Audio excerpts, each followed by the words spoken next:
जय श्री राम साथियों। आज की कहानी बड़े ही मजेदार है, जिससे आपको बहुत कुछ सीखने को मिलेगा। एक जंगल में बंदरों का बहुत बड़ा झुंड था। उस जंगल में खाने पीने की कोई कमी नहीं थी, इसलिए सारे बंदर बहुत ही आराम और संतुष्ट होकर रहते थे। एक दिन एक वैज्ञानिक अपनी बेटी के साथ उसी जंगल में शोध करने के लिए आया। अपना तंबू लगाने के बाद वैज्ञानिक पौधों के नमूने इकट्ठा करने के लिए बाहर निकला, लेकिन लड़की तंबू की सुंदरता को देखकर रुक गई। उसने पहले जमीन पर एक पुराना कालीन रखा और उस पर एक बिस्तर बिछाया। तंबू के बीच लालटेन लटकाई और उसके नीचे एक छोटी मेज और सफ़ेद सेब से भरा टोकरा रख दिया। वह सेब देखने में बहुत ताजे और खूबसूरत और बड़े लग रहे थे।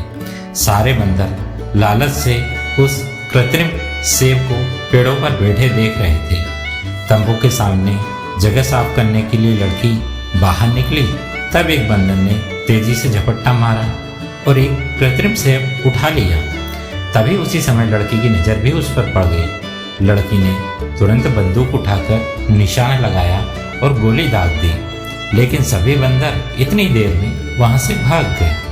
काफ़ी देर के बाद जब सारे बंदर रुक गए, जब उन्होंने देखा कि अब उनका कोई भी पीछा नहीं कर रहा है, चोर बंदर ने हाथ उठाकर सबको सेब दिखाया। सभी बंदर हैरत से और ललचाई नज़र से उस बंदर को देखने लगे कि उसे कितना अच्छा सेब मिला है। सभी इस कृत्रिम सेब को हाथ लगाने की कोशिश करने लगे। चोर बंदर ने सबको फटकार कर एक कृत्रिम सेब लिया और एक पेड़ की सबसे ऊंची शाखा पर जाकर सेब खाने के लिए मुंह में दबा लिया। कृत्रिम सेब बेहद कड़े प्लास्टिक से बना था। बंदर के दांतों में चबाने से दर्द शुरू हो गया। बंदर ने 2-3 बार और कोशिश की, लेकिन हर बार दर्द बढ़ता ही गया। उस दिन चोर बंदर ने पेड़ की उसी शाखा पर भूखा रहकर गुजारा। अगले दिन वह पेड़ से नीचे आया। सभी बंदरों ने उसे सम्मान से देखा, क्योंकि उसके हाथ में वो कृत्रिम सेब मौजूद था। दूसरे बंदरों से मिलने वाले सम्मान को देखकर चोर बंदर ने सेब पर अपनी पकड़ मजबूत बना ली। अब दूसरे बंदर फलों की तलाश में निकले और एक पेड़ से दूसरे पेड़ तक कूदकर फल तोड़कर खाने लगे। चोर बंदर के हाथ में कृत्रिम सेब था, इसलिए वो पेड़ पर नहीं चढ़ सका।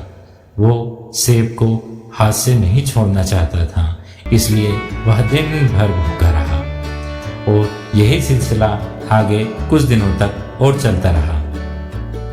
हालांकि दूसरे बंदर उसके हाथ में कृत्रिम सेब देखकर उसका सम्मान करते, लेकिन उसे खाने के लिए कुछ भी नहीं देते। चोर बंदर भूख से इतना निढाल हो गया था कि अब उसे अपना आखिरी समय नजर आने लगा। उसने एक बार फिर उस सेब को खाने की कोशिश की, लेकिन इस बार नतीजा अलग नहीं था। इस बार भी उसके दांत दर्द कर रहे थे।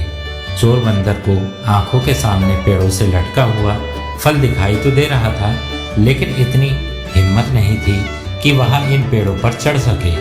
धीरे धीरे उसकी आंखें हमेशा के लिए बंद हो गई। जैसे ही उसकी जान निकली, कृत्रिम सेब पर पकड़ ढीले होने से वो सेब उसके हाथ से बाहर लुढ़क गए। शाम को बाकी बंदर मरे बंदर के पास आए, कुछ आंसू ने बहाए और उसके शरीर को पत्तों से ढक दिया।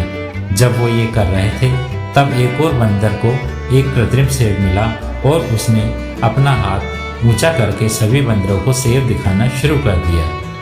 साथियों, दुनिया की मिसाल इस प्लास्टिक के सेब की तरह है। इससे कुछ नहीं मिलता, जबकि इसे देखने वाले प्रेरित होते रहते हैं और दुनिया को हाथ में रखने का दावेदार आखिर में खाली हाथ ही इस दुनिया से चला जाता है।